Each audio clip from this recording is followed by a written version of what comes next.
असे कसे शिक्षक तुम्ही दिवसभर ओरडून शिकवता, पूर्ण दिवस उभं राहून देखील चेहऱ्यावर हसू आणता.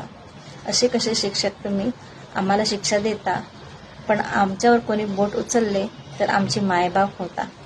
असे कसे शिक्षक तुम्ही छडी हातात घेता, पण चुकी असतानाही शब्दांनीच मार देता. असे कसे शिक्षक तुम्ही शिकवता, मनात घर करता, आम्हाला समाजात लढवण्यासाठी तुम्ही सज्ज करता. असे कसे शिक्षक तुम्ही सहनशीलतेने आम्हाला सांभाळता, आमचा कणा बनून तुम्ही कायम राहता. असे कसे शिक्षक तुम्ही प्रत्येक आव्हानांना सामोरे जाता, पण आम्हालाही तेवढीच ताकद सोबतीला देऊन जाता. असे कसे शिक्षक तुम्ही आयुष्याच्या प्रत्येक वाटेवर आम्हाला आठवता, कधी न संपणारी शिदोरी आम्हाला बरोबर देऊन जाता. धन्यवाद.